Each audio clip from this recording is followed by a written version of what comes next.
आप सभी का स्वागत है नगर ढिंढोरा के इस खास कार्यक्रम में। दादा रंगी की बैठक को देखते रहिए और ऐसे ही पहले भी बहुत चर्चित विषयों के बारे में हमने बातचीत की। तो आज जीवन में हम सब कभी ना कभी भटकते हैं, कभी एक जीवन को सही रास्ते पर लाने के लिए बहुत से तरीकों का इस्तेमाल करते हैं। तो ऐसी एक जीवन शैली पाई जाती है भारत के अंदर, जिसे हम अध्यात्म का नाम देते हैं, धर्म का नाम देते हैं। तो इसी कॉन्टेक्स्ट में, इसी धारा में आगे बढ़ते हुए आज हमारे साथ मौजूद हैं स्वामी दिव्यानंद सरस्वती जी। स्वामी जी, बहुत बहुत स्वागत है जी आपका नमस्ते नगर सर। ढिंढोरा के कार्यक्रम में। जी धन्यवाद आपका। सभी दर्शकों को भी मेरी नमस्ते। तो स्वामी जी, जी सबसे अहम सवाल, धर्म क्या है? देखो, शास्त्रों में अगर हम दर्शकों को देखते हुए धर्म की सटीक और संक्षेप में परिभाषा दें तो वेदो अखिले धर्म मूलम, वेद की आज्ञा का पालन करना ही धर्म है। वेद अर्थात परमात्मा की वाणी, जो सत्य वाणी है, ईश्वर की वाणी है। जो जो जैसा जैसा ईश्वर ने करने को कहा है उसको वैसा वैसा करना ये धर्म है। और जिस कार्य को करने के लिए मना किया गया है वो करना अधर्म है। तो अगर हम संक्षेप में बताएं तो ईश्वर की दी गई आज्ञा का यथावत पालन करना ही धर्म है। और जिस विषय में ईश्वर ने जिन कामों को करने के लिए निषेध किया है, मना किया है, उन कामों को करना अधर्म है। तो जैसे आपने अभी कहा कि जिन चीजों को करने से मना कहा गया है उन कामों को करना अधर्म है। जी तो जैसे वेदों में मैंने कहीं एक बात पढ़ी थी कि शराब का सेवन करना, मांसाहार करना बहुत गलत चीज है। ये हम सब मानते हैं, ऐसा एक्चुअल में है भी, ठीक है, बहुत गलत चीज है, नहीं करना चाहिए। लेकिन ऐसा भी कहा जाता है कि धर्मों की जब स्थापना हुई थी, वेदों की जब स्थापना हुई थी, लिखे गए थे, तो जिस वक्त ये बात लिखी गई थी तो शराब का सेवन, मांसाहार का सेवन उस वक्त में भी होता था, जबकि वो तो सतयुग का काल था ना। उस वक्त तो हर वक्त हर इंसान परमात्मा के तरीके से ही देखता था। तो उस युग में और आज के युग में क्या फर्क है धर्म को लेके? देखो, युग का अर्थ है काल से, काल मतलब समय से, और अच्छा बुरा समय हमेशा रहा है। अब हम ये कह दें कि 100% सतयुग में तो सब कुछ अच्छा ही था, नहीं। अच्छे बुरे लोग तब भी हुए, द्वापर में भी हुए, त्रेता में भी हुए, लड़ाइयाँ भी हुई, महाभारत भी हुई, रामायण भी हुई। तो अगर हम ये कहें कि नहीं जी उस काल में सारे ही लोग अच्छे थे, तो ये संभव नहीं है। मनुष्य की प्रवृत्ति है, अपने गुण कर्म स्वभाव के अनुसार ही मनुष्य का जन्म होता है। और मनुष्य जो जैसे कर्मों के अनुसार उनका जन्म होता है वैसे उसकी प्रवृत्ति होती है। तो उस समय भी शराब पीने वाले भी रहे, उस समय जुआ खेलने वाले भी रहे, उस समय व्यभिचार करने वाले भी रहे। लेकिन उस समय क्या था, विद्वान सत्पुरुषों का की बहुतायत थी, वो लोग बहुत ज्यादा थे संख्या में, इसलिए शराब पीना, मांसाहार करना और अन्य व्यभिचार करना ये नगण्य था। आज सत्पुरुषों की कमी हो रखी है, आज विद्वानों की कमी है, इसलिए समाज में पापाचरण, समाज के अंदर अधर्माचरण और व्यभिचार ज्यादा मात्रा में फैला हुआ है। और आज भी अगर विद्वानों के अनुसार, तपस्वियों के अनुसार अगर हम समाज को लेकर के चले, उनके अनुसार अगर हम जिए, तो समाज के अंदर से ये बुराइयां, ये दुर्गुण, ये अवगुण नष्ट हो जाएंगे। जी तो जैसे अभी आप अवगुणों के बारे में बातचीत कर रहे थे, आप कह रहे थे नष्ट हो जाएंगे, तो एक बड़ा चर्चित मुद्दा रहता है बहुत सालों से धरती के ऊपर, भारत और पाकिस्तान, और वहां से एक चीज निकल के आती है आतंकवाद। अब उसको आतंकवाद का नाम तो हम लोगों ने दे दिया, लेकिन अगर देखा जाए तो इस्लाम के आधार पर वो लोग जो कर रहे हैं, तो वो तो अपने धर्म का प्रचार कर रहे हैं, अपना धर्म निभा रहे हैं। तो क्या वो लोग वो गलत हैं? और अगर ऐसा ही है, उनका इस्लाम के प्रति इतना न्योछावर होना, और अगर हम हिंदू होकर के हिंदू सनातन को मानते हैं और सेम चीज हम भी वही कर रहे हैं, तो उनमें और हम लोगों में क्या फर्क है फिर? देखो, पहली बात तो ये है कि इसमें हमें ये जानना पड़ेगा, जैसे मैंने बताया कि धर्म क्या है। जिस मत का आपने नाम लिया है इस्लाम का, ये धर्म नहीं है। धर्म कहते हैं जिसके सिद्धांत सार्वकालिक और सार्वभौमिक हों। समस्त सृष्टि पर रहने वाले जितने भी प्राणी मात्र हैं, धर्म के सिद्धांत उन सब में घटते हैं। और हर समय में, प्रत्येक काल में, जो सतयुग में थे वही आज है, बदलते नहीं, उसको धर्म कहते हैं। आज लोगों ने धर्म की अपनी अपनी परिभाषाएं बना ली हैं। जैसे बहुत से फिलोसफर भी हुए हैं, वो जिन बातों को खुद समाज में प्रचारित प्रसारित करना चाहते हैं और जिन चीजों से वो स्वयं अपने स्वार्थ की पूर्ति करते हैं, उसको धर्म का नाम दे देते हैं। वो धर्म नहीं है। किसी भी मनुष्य को अकारण मारना, पीटना, व्यभिचार करना, ये धर्म थोड़ा ही है। अब आप बताइए, मैं आपको कह दूं कि आप इस्लाम मानिए और आप पारस जी कह दे कि नहीं, मेरा तो इस्लाम में कोई मेरी इच्छा नहीं है, मैं इस्लाम को मानता नहीं। लेकिन कुरान कहती है कि जो अल्लाह को नहीं मानता, जो कुरान को नहीं मानता, जो मोहम्मद साहब जो उनके पैगंबर है उस पर ईमान नहीं लाता, वो काफिर है, उसको जहाँ पाओ वहीं कत्ल कर दो, मार दो। तो ये जो थ्योरी है, इस थ्योरी से कभी भी समाज में कभी भी शांति स्थापित नहीं हो सकती। लेकिन हमारे यहाँ क्या कहा गया है? हमारे यहाँ जो सनातन धर्म है उसमें कहा गया वसुधैव कुटुंबकम, ये सारा संसार आपका परिवार है। सर्वे भवन्तु सुखिनः, सर्वे सन्तु निरामयः, सर्वे भद्राणि पश्यन्ति माँ कश्चित् दुःख भाग् भवेत्। सब सुखी हो, निरोगी हो, उन सब की कामना हम रोज करते हैं। तो ये धर्म है, हम सबके सुख की इच्छा करते हैं। लेकिन अगर कोई व्यक्ति आपके घर में घुस जाए, आपकी बहन को, आपकी माता को छेड़ने का प्रयास करे, तो क्या उस समय आप उनके आगे हाथ जोड़ करके खड़े हो जाओगे कि नहीं, आप इनका जो है आप इनके साथ गलत आचरण मत कीजिए, या फिर तलवार उठा करके आप उसका प्रत्युत्तर दोगे? अगर आप तलवार उठा करके उसका प्रत्युत्तर देते हो तो वो धर्म है। उस समय हाथ जोड़ करके खड़ा हो जाना और ये कहना कि नहीं, अहिंसा परमो धर्म, एक गाल पे थप्पड़ मारो दूसरी आगे कर लो, ये अधर्म है। तो हमारे देश के राष्ट्रपिता कहे जाने वाले महात्मा गांधी जी, इन्होंने तो यही स्लोगन दिया था कि अगर कोई थप्पड़ मारे, एक गाल आप आगे, दूसरा गाल आगे कर दो। इन्होंने तो यही रास्ता दिखाया ना। हम किसी गांधी को, हम किसी जवाहरलाल नेहरू को, हम किसी मोदी को, या हम किसी योगी आदित्यनाथ को महत्व नहीं देते धर्म के विषय में। हमारे यहाँ धर्म की सर्वोच्च सत्ता पर जो विराजमान है वो हमारे शास्त्र हैं, हमारे ऋषि हैं।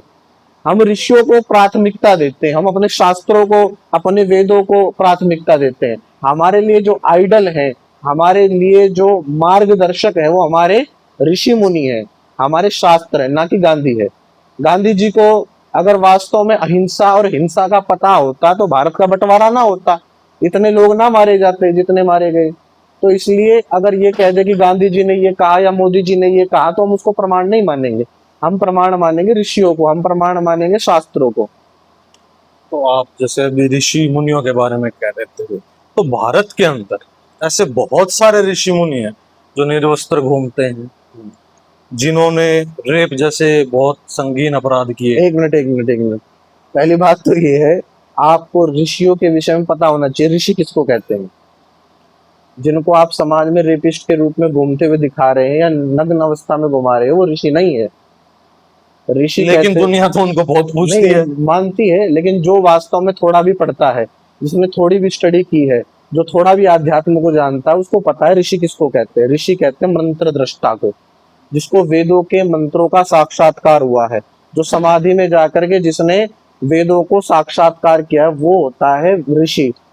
महर्षि दयानंद सरस्वती के बाद कोई ऋषि पैदा नहीं हुआ इस संसार में। तो अभी जैसे भारत के अंदर, जी, मैं सीधा नाम ही लेता हूँ आपके सामने, आसाराम बापू जो अभी जेल काट करके आए, और ये जो सिरसा वाले थे राम रहीम जी, और संत रामपाल जी जो अपने आप को बहुत बड़े संत कहते हैं, जिन्होंने अभी 10 साल के आसपास की जेल उन्होंने काटी। तो आप इनको किस दृष्टि से देखते हैं? हम तो इनको ऋषि तो दूर की बात, हम इनको संत भी नहीं मानते। हम तो सामान्य व्यक्ति जो संसार में अपना भरण पोषण करने के लिए गृहस्थ धर्म का पालन करते हुए अपने परिवार को पाल रहा है, उनको हम इनसे 1000 गुना ऊपर मानते हैं, क्योंकि वो धर्म से कम अपने परिवार को तो पाल रहा है। लेकिन ये लोग समाज में अराजकता, पाखंड, अंधविश्वास फैलाते हैं, और राजनीतिक पार्टियां इनके फॉलोवर को अपने साथ जोड़ करके, अपने जो इनके शिष्य मंडली है, इनके फॉलोवर हैं, उनको अपने साथ जोड़ती है और राजनीतिक लाभ उठाती है। हमारे देश में आज 3 लॉबियां हैं, और 3 की 3 लॉबी सरकार के लिए काम करती है। पहली लॉबी जो है, ये समाज सेवी लॉबी है, जो कहते हैं हम समाज की सेवा करते हैं और नीचे नीचे अपना काम शुरू कर देते हैं, नीचे नीचे अपना काम करते हैं, अपने इच्छाओं को, अपने स्वार्थ को पूरा करने के लिए प्रयास करते हैं। और दूसरी लोबी ये हमारे देश के अंदर ये नेता लोबी है। नेता चाहे कोई भी हो, किसी भी उसका हो, और सब नेताओं की बात नहीं कर रहा मैं, लेकिन ज्यादातर 90% नेता क्या करते हैं, वो स्वार्थों को, लोगों के स्वार्थ को प्रदर्शित करते हैं और फिर उससे अपने काम को सिद्ध कर देते हैं। नेता क्या करते हैं, नेता यही तो करते हैं, लोगों को बहकाते हैं, वोट लेते हैं और फिर समाज में बैठ करके, सत्ता पर बैठ करके अपने स्वार्थ की सिद्धि करते हैं, वही समाज सेवी करते हैं। और तीसरी लोबी है, वो बाबा लोबी है, साधु लोबी है। साधु कौन तैयार करता है, वो पुराने साधु और ऋषि मुनि की परंपरा तो समाप्त हो गई। आज के समय में तो सत्ता साधुओं को स्थापित करती है कि हम आपको, आज के समय में सरकार जो है वैकेंसी निकालती है साधु बनने के लिए, आपको हम ये वैकेंसी बनने का फॉर्म देते हैं, आप इस साधु बनने की वैकेंसी को स्वीकार कीजिए, आप साधु बनिए और साधु बन के हमारे नेता मंत्री आपके पास जाएंगे, आपकी वाहवाही हो जाएगी, आपकी यश कीर्ति सारी चारों दिशाओं में फैलेगी, आपके पास जितने नेता आएंगे उतनी भीड़ इकट्ठी होगी और उस भीड़ का फिर आप हमें फायदा दीजिए चुनाव में।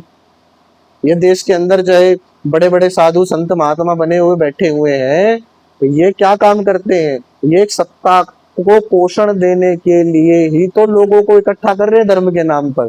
धर्म ये थोड़े कहता है कि बीजेपी या कांग्रेस या अन्य पार्टियों के चुनावी कैंपेन के लिए जनता इकट्ठी करो, ये तो धर्म नहीं कहता। धर्म क्या कहता, धर्म ये कहता है कि राज सत्ता में बैठा हुआ व्यक्ति भी कितना ही मजबूत क्यों ना हो, अगर वो अधर्म का आचरण करता है तो सन्यासियों को, विद्वानों का ये धर्म है कि उस व्यक्ति को सत्ता से हटाकर और एक सज्जन धर्मात्मा व्यक्ति को सत्ता पर बिठाएं। और यही काम आचार्य चाणक्य ने किया था, धनानंद को पद से हटा करके और उत्तम राजा को बिठाया और पूरे देश पर सुशासन स्थापित किया। आज वो स्थिति नहीं है। आज साधु भी पार्टियों के गुलाम बने हुए बैठे हुए हैं।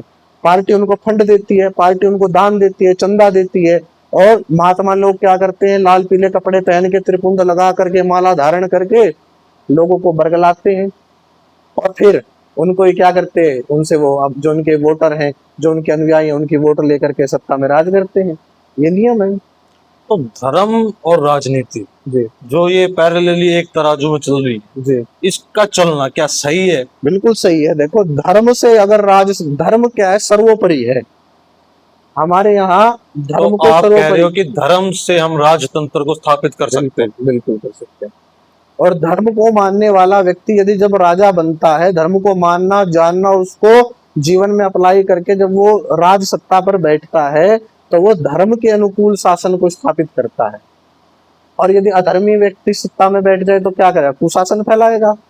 देखो, एक समय बिहार में एक अनपढ़ महिला को मुख्यमंत्री बना दिया गया था और देखो क्या स्थिति आज बिहार की हुई है। ऐसी देश के अंदर देखो किनका राज और क्या स्थिति है आज। आज बड़े बड़े मंदिर हैं, मठाले हैं, ये सत्ता के केवल और केवल कार्यालय बन के रह गए हैं। ये बड़ा, सबसे बड़ा राम मंदिर जिसके लिए 700 साल की लड़ाई लड़ी इस हिंदू जाति ने, इस सनातन धर्म को मानने वाली जाति ने, आज उसकी क्या स्थिति बना दी। देखो, चंदा चोरी कर करके पार्टियां खा रही हैं वहां से। और उन साधुओं को, जो साधु वहां पर बैठे हुए हैं, जो वहां के कोषाध्यक्ष हैं, वो साधु किसके द्वारा बनाए गए हैं, वो पार्टी के द्वारा ही तो बनाए गए हैं, ताकि वो जो फंड आता है वहां पे, जो दान चंदा आता है, वो पार्टी फंड में उसको जमा करे और पार्टी का, किसी भी एक मुख्य पार्टी का कैंपेन बढ़ाएं। ये है आज धर्म की परिभाषा। तो ये मैं सीधे शब्दों में कहूं तो ये मंदिर, ये मठालय, ये आश्रम, सबकी बात नहीं करता, लेकिन ज्यादातर ये पार्टी के कार्यालय बन करके रह गए हैं, केवल और केवल कार्यालय। यहाँ से धर्म, धर्म का प्रचार, वेद विद्या का प्रचार, उससे कोई मतलब नहीं है इनको। अगर इन मंदिरों, मस्जिदों या इन मंदिर, मठालों, इन आश्रमों की जगह देश के अंदर गुरुकुलों की स्थापना हो और वहां पर शिक्षा, वहां पर सुशिक्षा की बात हो, वहां विद्या की बात हो, तो लोगों को पता लग जाएगा क्या सत्य क्या असत्य है। इसलिए हम तो आपके माध्यम से यही कहना चाहते हैं कि जो हमारे भाई ये वीडियो मेरी देख रहे हैं, धर्म का केंद्र क्या है, धर्म का केंद्र है हमारी आत्मा। जब हमारी आत्मा में धर्म स्थापित होगा तब हम समाज को जोड़ने का कार्य कर पाएंगे। पहले मंदिर कम थे, मंदिर ज्यादा हैं, फिर भी पाप बढ़ रहा है। क्या कारण है? कारण ये है कि मंदिर तो बना दिए, लेकिन जिन मंदिरों के अंदर जिनको बिठाया गया है, राम कृष्ण को बिठाया गया है, उनके सिद्धांत, उनका सुचरित्र वो अपने जीवन में हमने अप्लाई नहीं किया, इसलिए आज हम दुखी हो रहे हैं। और पहले भी कितने बड़े बड़े मंदिर बनाए गए, लेकिन आक्रांताओं ने तोड़ दिए, ध्वस्त कर दिया। अब आप क्या मानते हो, 700 साल के बाद ये राम मंदिर बनाया गया है, क्या इसको मुसलमान तोड़ेंगे? क्या इसको अन्य मिशनरियां तोड़ेंगे? इसको तो पार्टियां तोड़ रही हैं, नीचे से खोखला कर रही हैं, चंदा चुरा रही हैं, अपना कार्यालय बना रही है, कैंपेन कर रही है, जाते हैं अपने आप धर्म में हस्तक्षेप कर रही हैं पार्टियां। उनको क्या मतलब है धर्म के अंदर हस्तक्षेप करने का? क्या देश के प्रधानमंत्री का ये दायित्व है कि वो माला कंठी पहन करके और महंत बन करके समाज के अंदर जा करके लोगों को बहकाए? उसका काम है सत्ता पर बैठ करके हमारे देश के अंदर जो आक्रांता है, बाहर से और भीतर से जो देश को तोड़ने की कोशिश कर रहे हैं, उनको कठोर दंड दे, मृत्यु दंड दे करके सुशासन को स्थापित करे। उनका मतलब ये नहीं कि कभी गुफा में जा करके आंख बंद कर करके बैठ गए और कभी कंठी माला पहन के बैठ गए। अगर तुमको आंख बंद करके बैठना है तो छोड़ो इस पद को और जाओ किसी मंदिर और मठ में जा करके तुम संन्यास ले करके, या फिर संन्यास के भी अधिकारी नहीं, तुम जाकर किसी गुरु के, उत्तम गुरु के शिष्य बन करके तुम जो है अपने जीवन को सुधारने का प्रयास करो। इसलिए मैं तो साफ साफ कहना चाहता हूँ, ये जो नाटक और ये जो फंड दिखाया जा रहा है, कभी जाकर के गुफाओं में बैठ जाते हैं, कभी जाकर के कंठी माला पहन लेते हैं। अरे तुमने कंठी माला पहन के जाप करना है तो प्रधानमंत्री क्यों बने हो? प्रधानमंत्री के पद को छोड़ो और आओ करो धर्म का प्रचार। तो जैसे आप प्रधानमंत्री जी के बारे में कह रहे हैं, उन्होंने, वो कहते हैं कि उन्होंने बहुत तपस्या की है। जैसे योगी जी सीएम है यूपी के, उन्होंने बहुत तपस्या की है मठ के अंदर। तो मतलब आम जनता जो है, हम जैसे जो छात्र जो हैं, वो कैसे समझे कि सही संत कौन है और सही अध्यात्म क्या है? देखो पहली बात तो ये है भाई, जिस विषय में तपस्या की उसका फल मिल गया। राजनीति में तपस्या की तो आज प्रधानमंत्री हैं, उन्होंने तपस्या की। राजनीति के क्षेत्र में तो राजनीति का सबसे बड़ा पद क्या होता है? प्रधानमंत्री, देश के प्रधानमंत्री बने हुए हैं वो। अब ये कहें कि जो प्रधानमंत्री हैं तो इसका मतलब वो सबसे बड़े संत भी हैं, ये गलत है। हर विषय का एक अपना जानकार होता है। जो व्यक्ति धर्म को जानता है उसका मतलब ये नहीं कि वो राजनीति को भी जानता है। और जो व्यक्ति वास्तव, कहने का मतलब राजनीति कर सकता है, जानता तो जो धर्म जानता है वो सब विषयों को जानता है। और जो राजनीति जानता है, राजनीति का जो है माहिर है, उसका मतलब ये थोड़ा ही है कि वो चारों वेदों का विद्वान हो सकता है। इसलिए जो विद्वान है, संत है, धार्मिक व्यक्ति है, उसका जो पैमाना है, वो पैमाना क्या है? वो विद्वान होना चाहिए, वो शास्त्रों को जानने वाला हो, ये विद्वान की कसौटी है। और धार्मिक, जिसके जीवन में सद्गुण हो वो धार्मिक है। हर कोई विद्वान नहीं हो सकता, लेकिन धार्मिक सब हो सकते हैं, विद्वानों का संग करके हो सकते हैं। विद्वान बनने के लिए या संत बनने के लिए हमें किसी धर्म की जरूरत पड़नी चाहिए या किसी चोले की जरूरत पड़नी चाहिए? देखो अब आप हो, मान लीजिए देश के अंदर आर्मी है, अब आर्मी सिविल ड्रेस में जाकर पाकिस्तान के बॉर्डर पे खड़ी हो जाए तो उसको कौन जानेगा? भाई एक ड्रेस कोड होता है, एक अपना जो है कहते हैं ना प्रोटोकॉल होता है। अब उस प्रोटोकॉल के अनुकूल ही तो हमारी देश की व्यवस्थाएं चलती हैं। अब मान लीजिए नेता कुर्ता पजामा ना पहने तो उनको कौन नेता मानेगा? घर पे चाहे वो कच्चे बनियान में पहन करके अपना कुछ भी कर दें, लेकिन अगर वो मान लीजिए सत्ता में जाते हैं या मान लीजिए संसद में जाते हैं तो नीचा कुर्ता, ये पहचान है, किसकी पहचान है? नेता की पहचान है। साधु संत महात्मा है, उनके लिए ये वस्त्रों की पहचान है। पहचान किस लिए? ये सब हमारे ऋषि मुनियों ने, हमारे शास्त्रों ने ये एक निश्चित व्यवस्था बनाई है। और रही बात ये जो आपने प्रश्न पूछा था मेरे से कि क्या ये वस्त्र जरूरी है? जरूरी है, बिल्कुल जरूरी है। सबको एक अपना सबकी एक अपनी व्यवस्था है, सबका एक अपना प्रोटोकॉल है, उस प्रोटोकॉल में रह करके वो कार्य करते हैं। देश के अंदर, देश के निर्माण के लिए आपको क्या लगता है गुरुजी की धर्म की ज्यादा जरूरत है या विज्ञान की ज्यादा जरूरत है? भाई धर्म से ही तो विज्ञान उत्पन्न होगा। इस देश के लिए नहीं, अपितु समूचे विश्व के लिए, पूरे संसार के लिए केवल और केवल धर्म का पालन करना ही अनिवार्य है। जो लोग ये कहते थे ना कि धर्म बड़ा नहीं देश बड़ा है, आज उन देश को प्राथमिकता देने वाले हिंदुओं का पूरी दुनिया में एक भी देश नहीं है। और जो अपने रिलीजन को, अपने धर्म को महत्व देते थे, मुसलमानों के 56 से ज्यादा देश है, ईसाइयों के देख लो कितने देश है, कम्युनिस्टों के देश कितने हैं, आज हिंदुओं का एक भी देश है क्या? और आज हिंदुओं में तो इतनी सरलता है, कोई भी खड़ा होकर धर्म के खिलाफ बोल देता है। कोई भी खड़ा होके बोल देता, इस्लाम के खिलाफ बोलो ना, सरतन से जुदा, तुरंत गर्दन काट के एक तरफ फेंक दी जाती है। ईसाइयों के खिलाफ बोलो, तुरंत मार दिया जाता है। और हिंदुओं में कोई भी आकर के कुछ भी बोल देता, क्योंकि पता है हिंदू जाति मरी हुई जाति है, कुछ भी बोलो इनका कोई फर्क नहीं पड़ता। जब इनकी बहन बेटियों के बाजार लगाए मोहम्मद गजनबी और गोरी ने, ये जब नहीं बोले, जब इनकी बहन बेटियों को हरम में डाल दिया गया और वहां हराम की औलाद पैदा की गई, जब हिंदू जाति नहीं बोली। जब कश्मीर के अंदर कश्मीरी ब्राह्मणों को मारा गया और उनकी बहन बेटियों के साथ, एक एक बहन के साथ 10-10 मुसलमान ने बलात्कार किया, जब ये हिंदू जाति नहीं बोली। ये तो मरी हुई जाति है, ये हिंदू जाति तो मरी हुई जाति है। इसके लिए कितने बड़े बड़े ऋषि महात्मा आए, कितने बड़े बड़े तपस्वी हर समय पर आकर के इनको समझाया, बताया कि तुम इसका पालन करो, तुम छोड़ दो इनको भाई बनाना, तुम छोड़ दो इनके अनुसार चलना। लेकिन ये माने क्या? ये अपने इतिहास से क्या सीखे? और राम मंदिर जो आज बनाया है, क्या उसको कितनी बार तोड़ा गया? ये गुरुकुल तक्षशिला, गुरुकुल नालंदा कितनी बार तोड़े गए? ये देश के अंदर बड़े बड़े मंदिरों को कितनी बार ध्वस्त किया गया? ये मंदिर, ये बड़े बड़े भवन, ये मूर्तियां बनाने में लगे हुए हैं। अरे इन देश के युवाओं को आर्मी की ट्रेनिंग दे करके, धर्म की ट्रेनिंग दे करके इतने मजबूत कर दो कि अगर ये देश के खिलाफ आंख भी कोई उठाए तो आंख फोड़ने का सामर्थ्य इनके अंदर होना चाहिए। इनको नपुंसक बना दिया, एक गाल पे थप्पड़ मारो, दूसरी आगे कर दो। तेरी एक बहन का बलात्कार करे, दूसरी लाके दे देगा। तेरी माँ की इज्जत लूटे तो क्या तू दोबारा तैयार हो जाएगा कि नहीं लूटो? ऐसे कोई कर सकता है? तो फिर हम अहिंसा का मतलब ये थोड़ा ही है कि एक गाल पे थप्पड़। अरे कोई अकारण कोई तुम्हारे देश धर्म पर या तुम्हारी बहन पर हाथ डाले तो हाथ उखाड़ करके फेंक दो, ये धर्म है? इसको धर्म कहते हैं? नपुंसक बना दी हिंदू जाति को। धर्म धर्म धर्म धर्म, धर्म का पता ही नहीं। हर साल गीता जयंती मनाई जाती है, बड़े बड़े नेता, बड़े बड़े अभिनेता इकट्ठे होते हैं वहां, और क्या कहते हैं? हर साल गीता जयंती मनाते हैं। बड़े बड़े कृष्ण को मानने वाले संगठन, इस्कॉन जगह, हरे कृष्णा कृष्णा कृष्णा हरे हरे। ये कोई धर्म है? श्री कृष्ण कहते हैं, अतो वा प्राप्स्यसि स्वर्गम जित्वा भोक्ष्यसि महीम, उत्तिष्ठ कौन्तेय युद्धाय कृत निश्चय। खड़ा हो, युद्ध कर, मार इन्हें जो धर्म के मार्ग में बाधा बनता है। कोई तेरा दादा नहीं, किसी का तू पोता नहीं, कोई तेरा भाई नहीं, बंधु नहीं, कोई तेरा गुरु नहीं। जो धर्म के खिलाफ खड़ा, वो दुश्मन है, शत्रु है, मार। और 18 अक्षुणी सेना मरवाई कृष्ण जी ने, वो धर्म था। आज कृष्ण के नाम पे मनियारी का वेश बनाया, शाम चूड़ी बेचने आया। बताओ, चूड़ी बेचने का काम रह गया उसका? जिसने 18 अक्षुणी सेना का संहार कराया हो, जिसने अपने भाई भतीजे, अपने परिवार के लोग तक धर्म के लिए मार दिए हो, उस व्यक्ति का चरित्र हनन करते हैं और बैठ के कथाएं करते हैं। मनियारी का भेष बनाया, शाम चूड़ी बेचने आया। तो ये पापी है, दुराचारी है। उस कृष्ण का, जिस कृष्ण, ये रासलीला दिखाते हैं कृष्ण जी की। नाती और तो कपड़े चुराते थे, बता किसके वो कपड़े चुराए? तेरी माँ के चुराए, बहन के चुराए?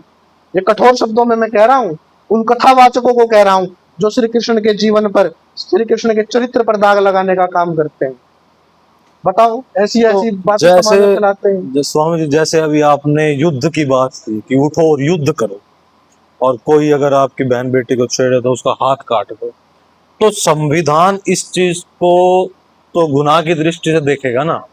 अरे अगर मान लो हमने किसी का हाथ काट दिया, उसने जो कुछ भी किया, हमने उसका हाथ काट दिया, हमने धर्म का पालन करते हुए उसका हाथ काट दिया, लेकिन संविधान तो उसको एक दुराचार, मतलब उसको भी तो एक गुनाहगार की दृष्टि से देखेगा। देखो, तो संविधान और धर्म, मेरा इन दोनों में सर्वोपरि कौन? धर्म। तो संविधान की क्या जगह होनी भाई चाहिए? हमारा तो धर्म ही संविधान है।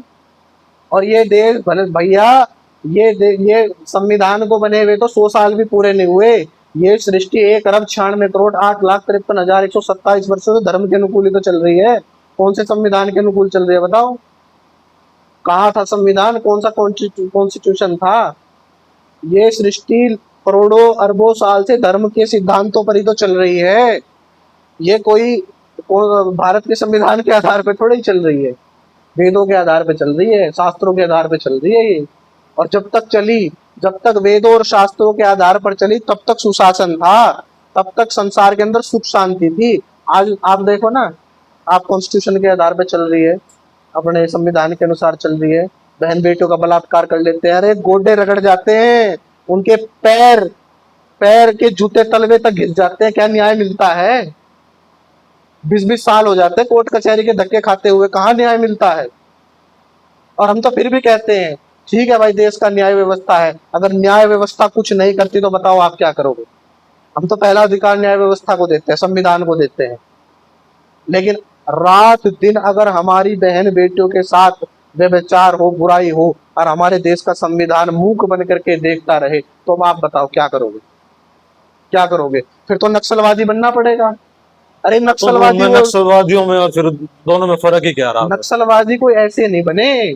नक्सलवादी जब बने जब वहां पर किसी प्रकार का, अब आप ये कहोगे नक्सलवादियों को मैं प्रमोट कर रहा हूं, नहीं। जब जिस व्यक्ति के साथ अन्याय होता है, दुराचार होता है, व्यभिचार होता है, तब वो खड़ा होता अपने अधिकारों के लिए, अपने अधिकारों के लिए लड़ाई लड़ता है। अब उसको आप कुछ भी नाम दे दो, क्या अपने अधिकारों के लिए लड़ना कोई पाप है? अगर व्यक्ति अपने अधिकारों के लिए नहीं लड़ेगा तो बताओ क्या करेगा फिर वो? अपनी माँ बहन बेटी की इज्जत के लिए नहीं लड़ेगा तो फिर क्या समाज के अंदर स्थिति होगी? आप खुद विचार करो। तो गुरु जी, तो जैसे धर्म की स्थापना की बात हुई, धर्म के बारे में बातचीत हुई, तो क्या स्कूलों के अंदर, शिक्षा व्यवस्थाओं के अंदर वेदों का ज्ञान दिया जाना चाहिए? बिल्कुल देना तो चाहिए। ऐसा क्या है कि मतलब सिस्टम ये चीज कर नहीं पा रहा है या भाई कर नहीं रहा? ये सिस्टम की हानि है। 56 देशों की मुस्लिम कंट्रीज है, 56 देश है, वहाँ कुरान को पढ़ाया जाता है। हमारे देश में हमारे शास्त्रों को पढ़ाया नहीं जाता। ये सबसे बड़ी कमी हमारी है, हम हिंदुओं की है। हमारा देश कश्मीर से कन्याकुमारी तक ये देश हमारा है, हम हिंदुओं का है। और जो कहते हैं ना कि सभी का खून है शामिल यहाँ की मिट्टी में, किसी के बाप का हिंदुस्तान थोड़ा ही है, उन लोगों के लिए हम कह देते हैं कि सभी का खून है शामिल यहाँ की मिट्टी में, जिनके बाप दादा ले चुके पाकिस्तान और बांग्लादेश, अब उनके बाप का हिंदुस्तान थोड़ा ही है, वो तो ले लिया उन्होंने। और ये कारण क्या रहा? हमारी अहिंसावादी और कुंठित मानसिकता के कारण, जो हमें बता दिया है ये अहिंसा, जो ये हिंसा है, जबकि वो जानता ही नहीं था हिंसा अहिंसा क्या है। जब ट्रेनें भर भर के हिंदुओं की पाकिस्तान से और कश्मीर से आई, जब हमारी बहन बेटों के स्तंभ तक काट लिए गए, जब उनके पैरों में गाड़ियों से उनके पैरों को बांध करके और चीर दिया गया बीच से, और जब उनको आरा मशीन पर लगा कर बीच में से पार कर दिया गया, उस समय संविधान कहाँ था? मैं पूछना चाहूंगा उन लोगों से, उस समय संविधान कहाँ था? उस समय कॉन्स्टिट्यूशन कहाँ था? उस समय कॉन्स्टिट्यूशन को मानने वाले लोग कहाँ थे? जब हमारे कश्मीर के अंदर कश्मीरी पंडितों का नरसंहार किया गया और ढूंढ ढूंढ करके मारे गए और नारा लगाया गया कश्मीर बनेगा पाकिस्तान कश्मीरी औरतों के साथ और कश्मीरी पंडितों के बगैर, तब कहाँ था संविधान? तो इसलिए ये बात, जब तक हिंदू जनता अपने अधिकारों को नहीं जानेगी, अपना हित और परहित को नहीं जानेगी, तब तक ये यूं ही कटती रहेगी, मरती रहेगी, और इसी प्रकार से इसका सर्वनाश होता रहेगा। हिंदू जाति को अपने लिए लड़ना होगा, अपने लिए खड़ा होना पड़ेगा, अपने सत्य सिद्धांतों को जानना पड़ेगा, और सत्य सिद्धांतों को जानने का केवल और केवल एक ही माध्यम है, एक ही केंद्र है, एक ही स्थान है, वो इस भारत देश में चल रहे शास्त्रों का अध्ययन कराने वाले विद्वान और उन विद्वानों द्वारा स्थापित गुरुकुल। हमारे धर्म की शिक्षा किसी मंदिर मस्जिद से नहीं मिलती, गुरुकुल से मिलती है। हम मंदिरों में जाते क्या मिलता है? वहां हमें घंटा बजा करके वापस आ जाते हैं, पंडित जी दान पात्र में दान चढ़वा लेते हैं और बाद में घपला करके सारा खा जाते हैं, जैसा भी राम मंदिर में खाया है। लेकिन गुरुकुलों में वहां निर्माण होता है, वहां हमारे बच्चों को धर्म की, वेद की, साहित्यों की, हमारे प्राचीन आइडियोलॉजी की, हमारे प्राचीन साहित्य की, वो हमें बताई जाती है। और रही बात आपने कहा था साइंस बड़ा या धर्म, धर्म का नाम ही विज्ञान है। बिना विज्ञान से रहित जो धर्म है वो धर्म है ही नहीं। आज पाखंड, आज जो जादू टोने चमत्कार दिखाए जाते हैं, जहां जादू टोने और चमत्कार दिखाया जाए, समझ लियो वहां धर्म नहीं है।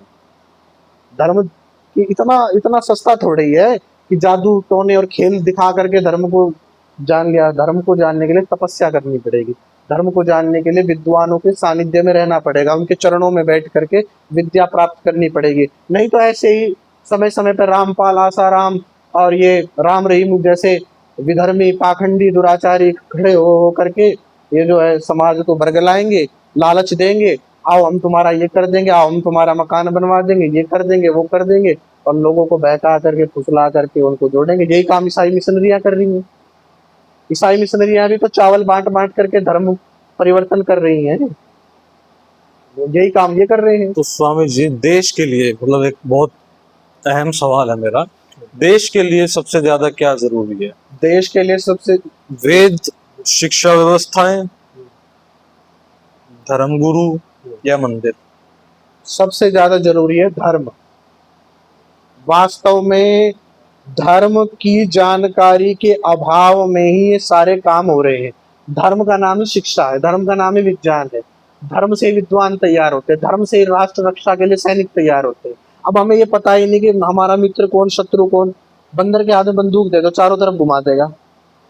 और यदि शत्रु कौन है, मित्र कौन है, ये बता दिया जाए तो वो शत्रु को मारेगी।